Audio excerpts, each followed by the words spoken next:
Hello everyone, welcome back to Unnat classes. आज की इस वीडियो में हम जो क्वेश्चन करने वाले हैं वो रेट एग्ज़ाम के लिए बाल विकास एवं शिक्षा शास्त्र के महत्वपूर्ण प्रश्न करेंगे। ये मॉडल टेस्ट पेपर जैसे एग्ज़ाम में पैटर्न है उसी के आधार पर लिया गया है। न्यू सिलेबस पर आधारित प्रश्न हैं। सभी प्रश्न एग्ज़ाम की दृष्टि से बहुत ही महत्वपूर्ण हैं, तो वीडियो को ध्यान से देखिएगा। और अगर अभी तक आपने चैनल को सब्सक्राइब नहीं किया है तो चैनल को सब्सक्राइब कर लीजिएगा, बेल आइकन को भी प्रेस कर लीजिएगा जिससे कि सबसे पहले नोटिफिकेशन आपको मिल सके। वीडियो को लाइक कीजिए और अपने फ्रेंड्स के साथ शेयर कीजिएगा और कमेंट बॉक्स में अपने स्कोर ज़रूर बताइएगा कि आपके कितने स्कोर बन रहे हैं और आपको वीडियो कैसा लग रहा है। तो हम स्टार्ट करते हैं वीडियो।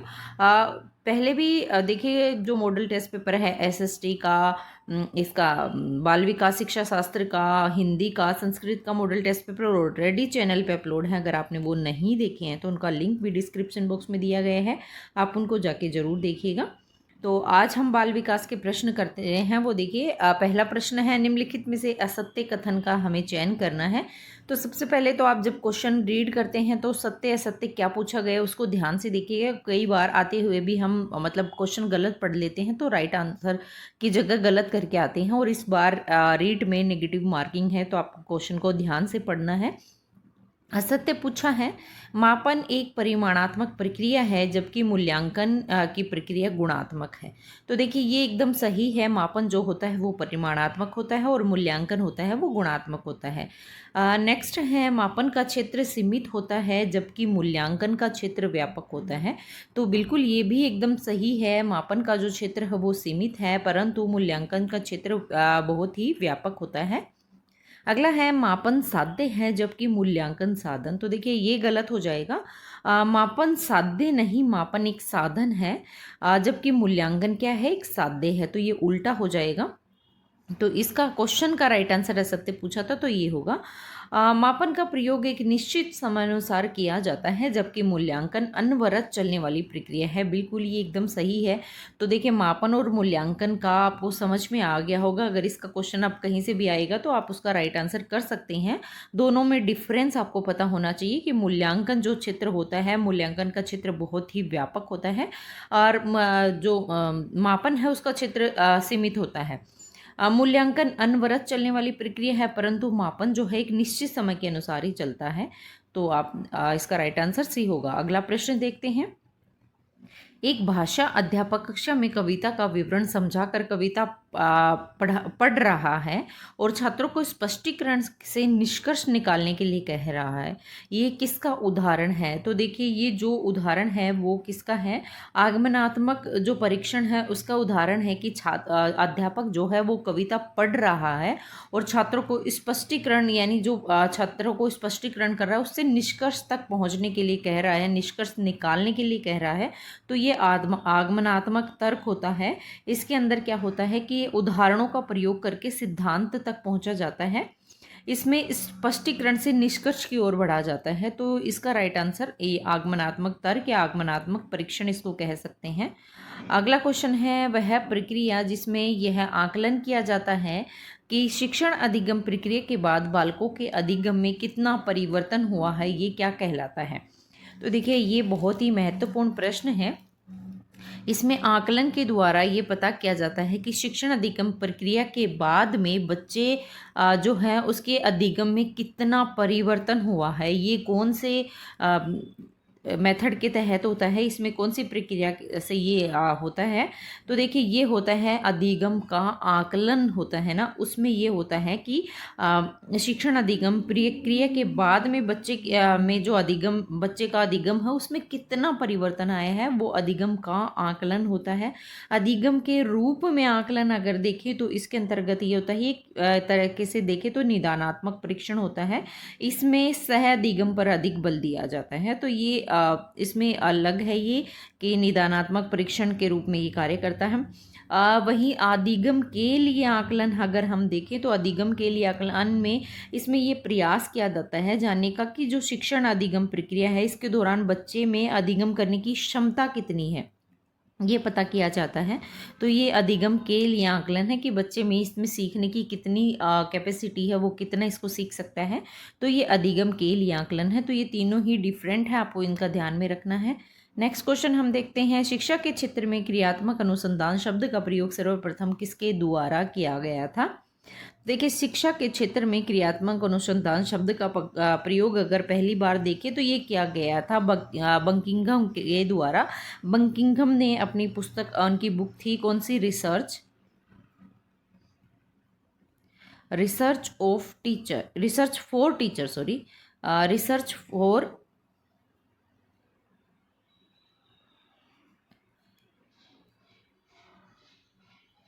टीचर, ये बंकिंघम की बुक थी। इन्होंने 1926 में ये लिखी थी और इसमें सबसे पहले इन्होंने क्रियात्मक अनुसंधान शब्द का प्रयोग किया था। तो ये इसका राइट आंसर ये होगा। अगर ये क्वेश्चन आ जाए व्यापक रूप से इसके प्रयोग का श्रेय किसे जाता है, तो व्यापक रूप से क्रियात्मक अनुसंधान जो शब्द है इसका व्यापक रूप से इसका प्रयोग किया था स्टीफन एंड कोरे ने, इसके व्यापक रूप से प्रयोग किया था, परंतु सबसे पहले पूछा गया है तो बंकिंघम इसका राइट आंसर हो जाएगा। नेक्स्ट क्वेश्चन है, बिना बोझ के शिक्षा सूत्र किस विद्वान के द्वारा दिया गया था? तो देखिए, बिना बोझ के शिक्षा सबसे पहले हुई थी किसके तहत? तो राष्ट्रीय पाठ्यचर्या की रूपरेखा है जो कौन सी, एनसीएफ 2005 में ये रूपरेखा तैयार हुई थी कि इसमें बिना बोझ के शिक्षा, लर्निंग विदाउट बर्डन, जो रूपरेखा तैयार की थी, ये की गई थी। इस रिपोर्ट जो जिसने प्रस्तुत की थी वो थे प्रोफेसर यशपाल। इनके द्वारा रिपोर्ट तैयार की गई थी 1993 में, बिना बोझ की शिक्षा, जिसमें एनसीएफ 2005 के तहत ये रूपरेखा इन्होंने तैयार की थी। तो इसमें जिस विद्वान को श्रेय जाता है उसका प्रोफेसर यशपाल समिति के तहत ही ये बिना बोझ की शिक्षा का हुआ था। अगला प्रश्न है, निशुल्क एवं अनिवार्य शिक्षा का अधिकार अधिनियम 2009 में शिक्षा के अधिकार के लिए आयु का निर्धारण किया गया था। तो निशुल्क एवं अनिवार्य बाल शिक्षा का अधिकार जो है वो RTE एक्ट 2009 में 2009 में ये प्रावधान आया था कि 6 से 14 वर्ष की आयु के बच्चों का निर्धारण किया गया था। सबसे पहले तो आयु हम देखते हैं, 6 से 14 वर्ष की आयु के बच्चे हैं RTE एक्ट 2009 के तहत उनको बिल्कुल निःशुल्क और अनिवार्य शिक्षा प्रदान की जाएगी। और 2009 RTE एक्ट 2009 की धारा भी अगर पूछे तो धारा 3 में ये प्रावधान है कि 6 से 14 वर्ष की आयु के बच्चों को निःशुल्क और अनिवार्य शिक्षा प्रदान की जाएगी RTE एक्ट 2009 के तहत। अगला प्रश्न है हमारा, देखिए, उद्देश्य के आधार पर शिक्षण को कितने भागों में विभक्त किया गया है? तो बिल्कुल, उद्देश्य के आधार पर शिक्षण को मोस्टली 3 भागों में विभक्त किया गया है। एक है ज्ञानात्मक उद्देश्य, दूसरा है भावात्मक और तीसरा है क्रियात्मक। ये 3 उद्देश्य हैं जो उद्देश्य के आधार पर शिक्षण को बांटा गया है। तो ये 3 भागे क्रियात्मक को एक और आप कह सकते हैं मनोगत्यात्मक शिक्षण भी इसे कह सकते हैं। तो ज्ञानात्मक शिक्षण, भावात्मक शिक्षण और क्रियात्मक या फिर मनोगत्यात्मक शिक्षण भी इसे कहा जाता है। तो 3 भागों में इसे बांटा गया है। अगला प्रश्न देखते हैं, निम्नलिखित में से कौन सा एक प्रमुख सूत्र नहीं है? तो देखिए, शिक्षण के सूत्र होते हैं ये, इनमें पूछा गया है कौन सा नहीं है। तो मैंने आपको स्टार्टिंग में ही बताया था, आपको क्वेश्चन अच्छे से रीड करना है। नहीं है पूछा है या है पूछा है, राइट या रॉन्ग? तो देखिए, इसमें पूछा है कि सूत्र नहीं है, तो बिल्कुल ज्ञात से अज्ञात का सूत्र तो है। वहीं दूसरा है अंश से पूर्ण की ओर। तो ये देखिए, ये शिक्षण सूत्र नहीं है, ये इसमें पूर्ण से अंश की ओर होता है, ना कि अंश से पूर्ण की ओर। शिक्षण सूत्र जो होता है वो पूर्ण से अंश की ओर होता है। स्थूल से सूक्ष्म शिक्षण सूत्र है, विश्लेषण से संश्लेषण की ओर भी शिक्षण सूत्र है, परंतु ये रोंग हो जाएगा, उल्टा हो जाएगा, पूर्ण से अंश की ओर होगा, ना कि अंश से पूर्ण की ओर। तो right answer in this question option number B is a correct answer. Next question है, बर्ट के अनुसार पिछड़े बालकों की बुद्धि लब्धि होती है। तो बिल्कुल बर्ट के अनुसार जो पिछड़े बालक हैं उनकी बुद्धि लब्धि बर्ट ने कितनी बताई है? तो बर्ट ने बताया है 85 से जो कम की बुद्धि लब्धि है वो बर्ट ने पिछड़े बालकों की बुद्धि लब्धि बताई है। बर्ट ने के अनुसार कहा गया है कि 85 से कम की जो बालक हैं उनकी बुद्धि लब्धि 85 से कम है, वो पिछड़े बालक की श्रेणी में आते हैं। पिछड़ा बालक होता क्या है? जो शैक्षिक प्रक्रिया होती है उसमें जो अपनी कक्षा के बालक हैं या फिर अपनी कक्षा में सिखाए जाने वाले कार्य हैं उनको भी वो सामान्य तरीके से नहीं, अपनी आयु काल के लिए सामान्य कार्य नहीं होता है, उसके लिए वो उसे नहीं कर पाता है, तो वो बालक जो होते हैं वो पिछड़े बालक की श्रेणी में आते हैं। मतलब जो अपनी उम्र के अनुसार भी उस कार्य को नहीं कर पाते हैं तो वो पिछड़े बालक होते हैं। तो बर्ट ने जो पिछड़े बालक उनकी बुद्धि लब्धि बताई है 85 से कम बुद्धि लब्धि। नेक्स्ट क्वेश्चन है हमारा, कौन सा सिद्धांत उल्लेख करता है कि व्यक्ति की सृजनात्मक प्राय उसकी दमित इच्छाओं द्वारा व्यक्त होता है। तो बिल्कुल सृजनात्मक जो है वो दमित इच्छाओं द्वारा व्यक्त होती है। तो ये सृजनात्मकता का मनोविश्लेषण सिद्धांत है, उसके अंतर्गत ये आता है। मनोविश्लेषणात्मक सिद्धांत के प्रतिपादक अगर देखें तो सिगमंड फ्राइड मनोविश्लेषणात्मक सिद्धांत के प्रतिपादक हैं, सिगमंड फ्राइड। तो ये पॉइंट भी आपको ध्यान में रखना है, कई बार ये पूछ लिए जाते हैं कि कौन सा सिद्धांत किसके द्वारा दिया गया था। तो देखिए इन्होंने कहा था कि व्यक्ति की जो सृजनात्मकता है प्राय उसकी दमित इच्छाओं द्वारा व्यक्त होती है। कई बार व्यक्ति की इच्छाओं को दबाने पर वे सृजनात्मकता की ओर मुड़ जाते हैं।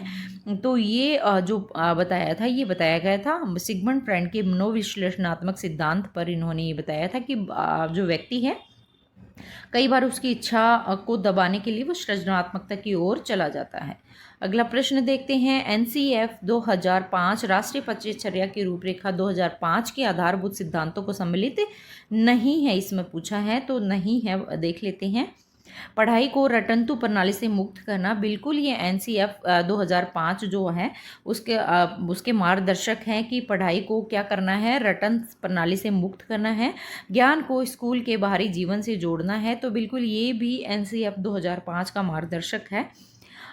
उसकी बाह्य परीक्षाओं का आयोजन कराना, तो देखिए अच्छी बाह्य परीक्षाओं का आयोजन कराना ये जो है ये एनसीएफ 2005 है उसका मार्गदर्शक ये नहीं है कि बाह्य परीक्षाओं का आयोजन कराना, ये एनसीएफ का पॉइंट नहीं है। अगला है पाठ्यक्रम का संवर्धन इस प्रकार से हो कि बच्चों का चहुमुखी विकास हो, बिल्कुल ये भी सही है।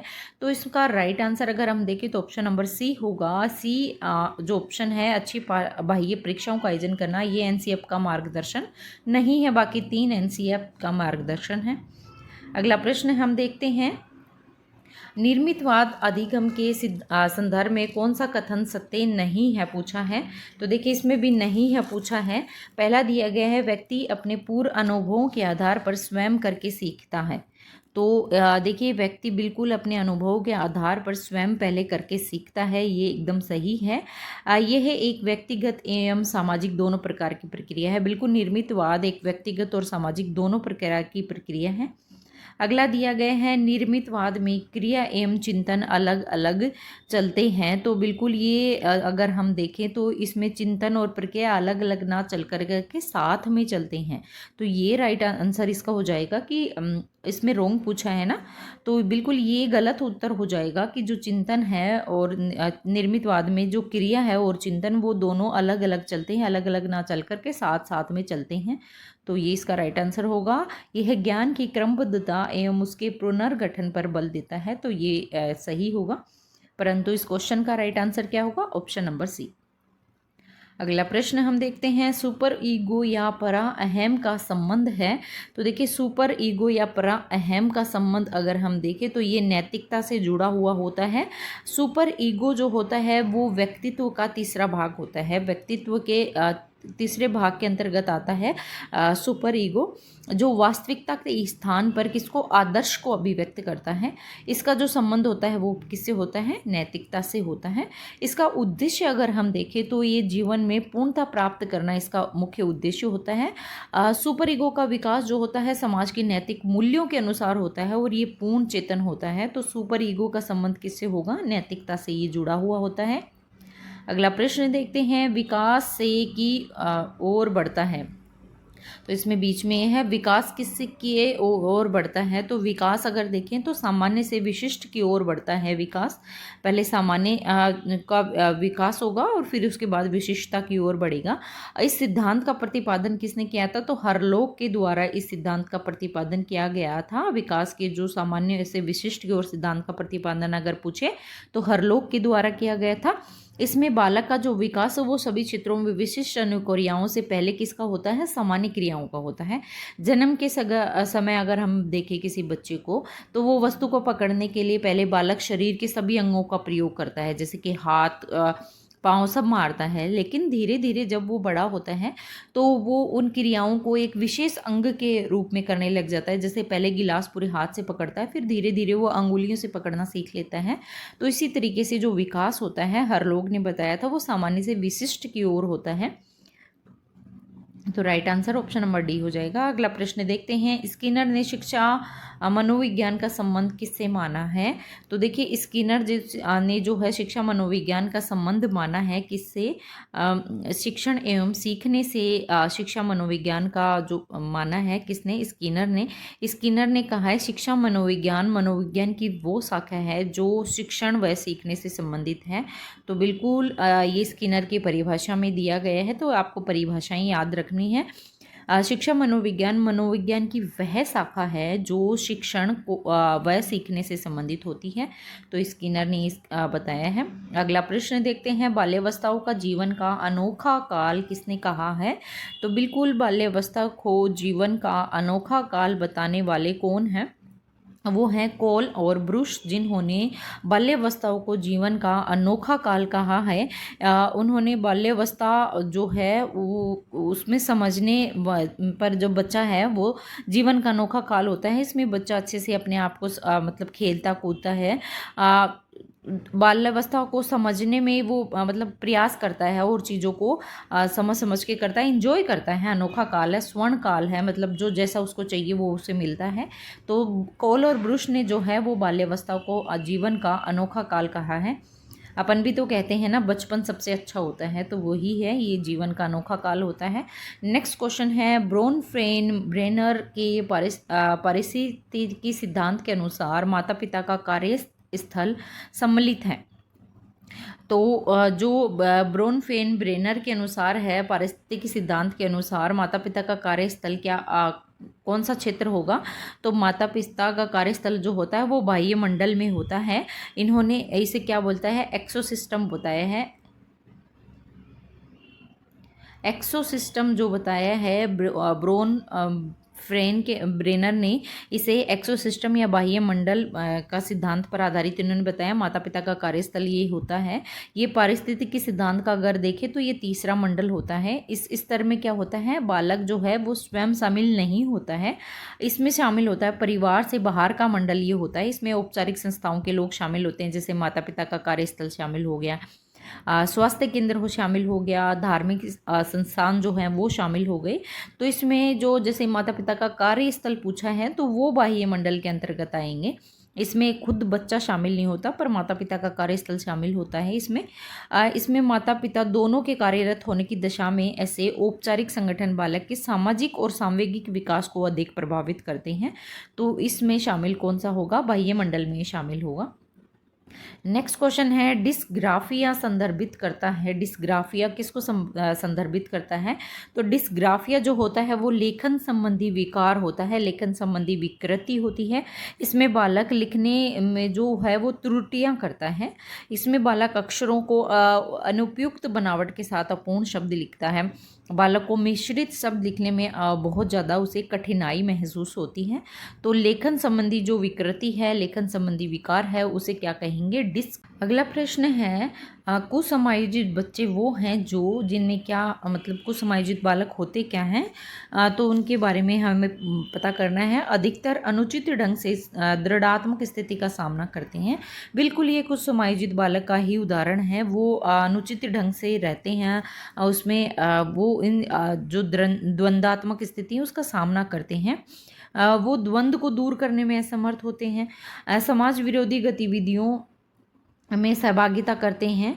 तो बिल्कुल समाज विरोधी गतिविधियां उनका ये इनको सहभागिता करते हैं। ये द्वंद्व को दूर करने में असमर्थ होते हैं। बिल्कुल, तो ये तीनों पॉइंट अगर देखिए तो ये कुसमायोजित बालक की ही पॉइंट है। तो बिल्कुल राइट आंसर इसका देखिए ऑप्शन नंबर डी ही होगा, उपयुक्त सभी होगा। कुसमायोजित बालक जो होते हैं वो आत्मसंतुष्टि का उनमें अभाव पाया जाता है। संवेगात्मक रूप से अगर देखें तो अस्थिर और अनिश्चित मन वाले होते हैं। वातावरण के साथ अनुकूलन स्थापित करने में वो असमर्थ होते हैं। उसमें क्या होता है, समाज विरोधी गतिविधियों में बिल्कुल वो सहभागिता करते हैं और हर समय दुखी, निराशावादी, चिंताग्रस्त स्थिति में वो रहते हैं। तो ये सभी पॉइंट किसके होंगे, कुसमायोजित बालक के होंगे। अगला क्वेश्चन देखते हैं, सीखना अनुभव के फलस्वरूप व्यवहार में प्रदर्शित कर होता है, ये परिभाषा किसने दी थी? तो सीखना अनुभव के फलस्वरूप व्यवहार में प्रदर्शित होता है, ये दी थी क्रोनबेक की परिभाषा है। क्रोनबेक ने ये परिभाषा दी थी। गिलफोर्ड की परिभाषा भी मैं आपको बताती हूँ, व्यवहार में परिवर्तन ही अधिगम है, बहुत छोटी सी परिभाषा है। व्यवहार में परिवर्तन ही अधिगम है, ये परिभाषा दी थी किसने? गिलफोर्ड ने।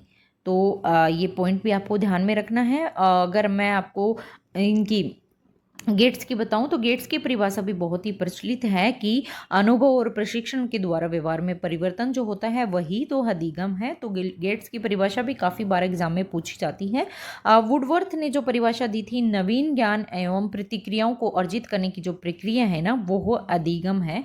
तो ये वुडवर्थ की परिभाषा, आई होप आपने तीनों ध्यान से सुनी होगी। तो इसका राइट आंसर, ये परिभाषा किसने दी थी? तो क्रोनबेक ने दी थी। अगला प्रश्न देखते हैं, अधिगम को प्रभावी बनाने के लिए शिक्षक के लिए निम्न में से कौन सी क्रिया सर्वप्रथम सर्वाधिक आवश्यक होती है? तो सीखने के लिए जो अधिगम को प्रभावी बनाने के लिए शिक्षक के लिए सबसे पहले क्या प्रभावी होगा? एक मिनट। तो देखिए, निम्न में से किस क्रिया सर्वाधिक आवश्यक होगी? तो बिल्कुल अधिगम को प्रभावी बनाने के लिए बालक को अभिप्रेरित करना जो सबसे सर्वाधिक आवश्यक होता है। बालक को अभिप्रेरित करना जरूरी है। इसमें अभिप्रेरणा अधिगम की प्राथमिक शर्त मानी जाती है। इसमें छात्र जो होते हैं उनको क्रियाशील बनाने के लिए प्रेरणा की महत्वपूर्ण आवश्यकता होती है। बिल्कुल आप उनको प्रेरणा नहीं करोगे, प्रेरित नहीं करोगे तो वो सीखने में असमर्थ हो जाएंगे। तो बच्चे को क्रियाशील बनाने के लिए प्रेरणा की महत्वपूर्ण आवश्यकता होती है। अभिप्रेरणा की जो अवस्था है वो व्यक्ति के आंतरिक बल प्राप्त होता है। इसमें इस प्रकार जो अभिप्रेरणा है ना, वो व्यक्ति को अपने उद्देश्य तक ले जाने की एक शक्ति होती है। अभिप्रेरणा, मोटिवेशन बहुत ही जरूरी है। तो ये बालक को अभिप्रेरित करना इसका राइट आंसर हो जाएगा। अगला प्रश्न देखते हैं, निम्नलिखित में से सत्य कथन है। अब देखिए इसमें सत्य पूछा है, जो बुद्धि एक जन्मजात शक्ति होती है। तो बिल्कुल बुद्धि एक जन्मजात शक्ति होती है।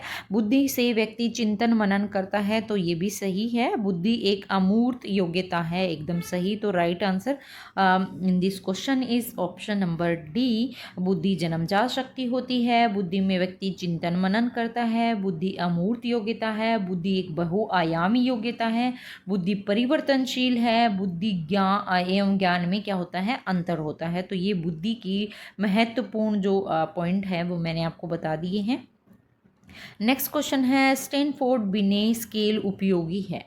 तो देखिए जो स्टैनफोर्ड बिने स्केल है वो 2 से 14 वर्ष के आयु वर्ग के बच्चों के लिए ये उपयोगी होता है। बिने साइमन की कमियों को दूर करने के लिए सीरियल बर्ट और अमेरिका के जो स्टैनफोर्ड विश्वविद्यालय के प्रोफेसर हैं टर्मन, इन्होंने क्या किया था? 1916 में जो है इसे संशोधित किया था और इसे जो नाम दिया था वो स्टैनफोर्ड बिने स्केल के नाम से इसको हम जानते हैं।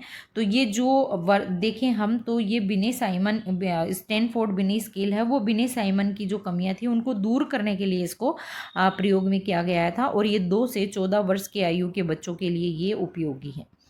अगला प्रश्न देखते हैं, स्प्रेंगलर ने अपनी बुक टाइप ऑफ मैन में व्यक्तित्व के कितने प्रकार बताए हैं? तो स्प्रेंगलर ने अपनी जो बुक थी टाइप ऑफ मैन, ये बुक भी आपको ध्यान में रखनी है।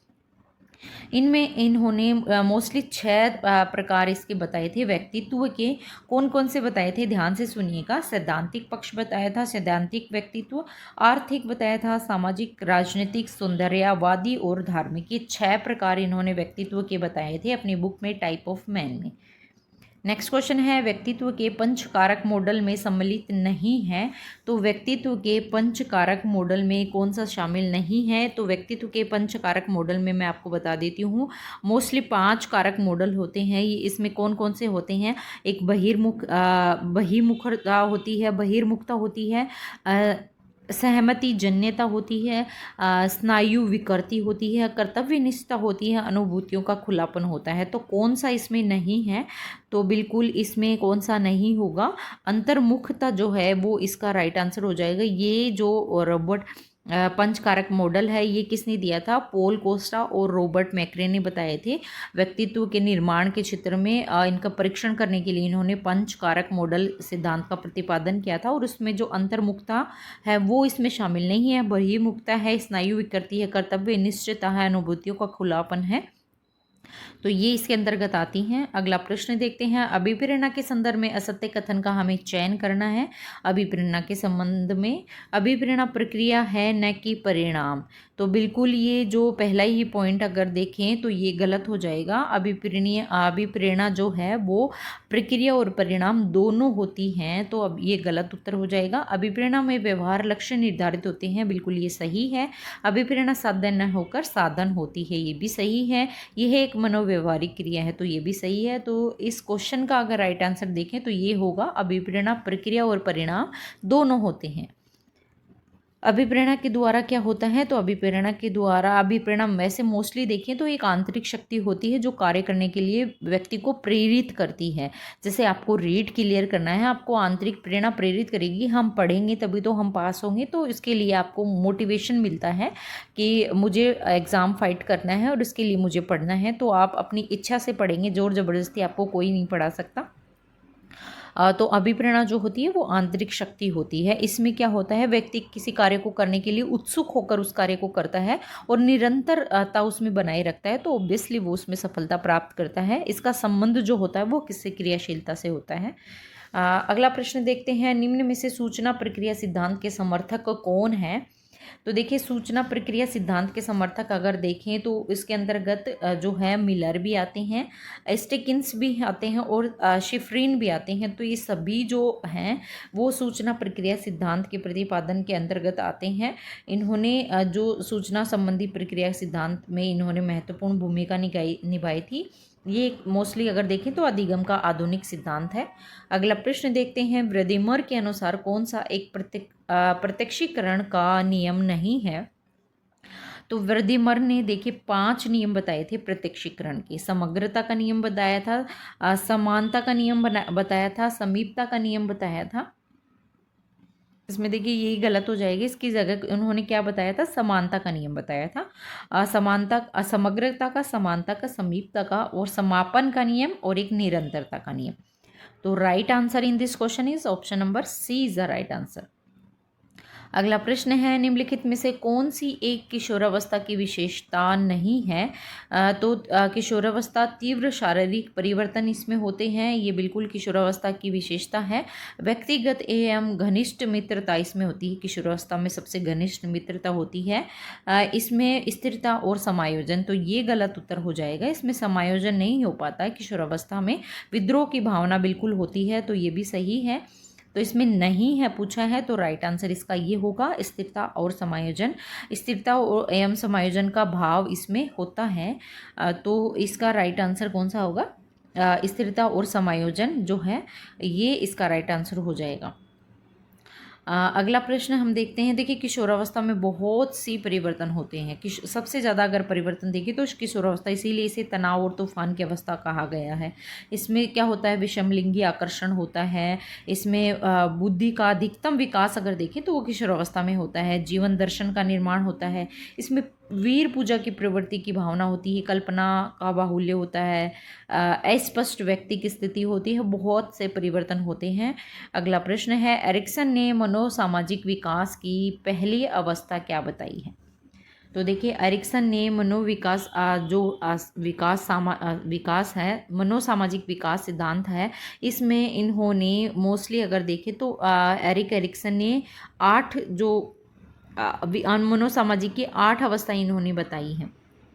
इनकी पुस्तक कौन सी थी? तो इनकी पुस्तक थी चाइल्डहुड एंड सोसाइटी, जो है एरिक्सन की बुक है। इसमें इन्होंने 8 अवस्थाएं बताई हैं मनोसामाजिक विकास सिद्धांत के।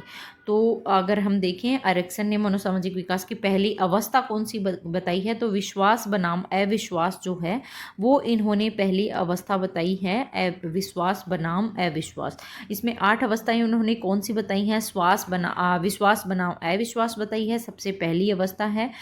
दूसरी स्वायत्ता बनाम लज्जा है, ये बिल्कुल ये दूसरी है। इसी के बाद में उन्होंने बताया है पहल बनाम दोष, ये तीसरी बताई है इन्होंने। परिश्रम बनाम हीनता, ये इन्होंने चौथी बताई है।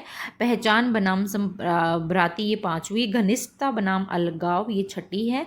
और 7वें नंबर पे बताई है जननात्मक बनाम स्थिरता। और लास्ट में उन्होंने बताई है संपूर्णता बनाम निराशा, ये लास्ट स्टेज है 8th नंबर की।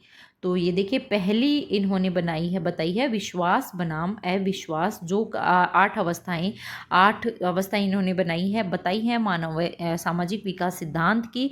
कौन सी बुक में, अपनी बुक चाइल्डहुड एंड सोसाइटी। अहम मनोवैज्ञानिक थे ये, और इन्होंने ये बुक लिखी थी चाइल्डहुड एंड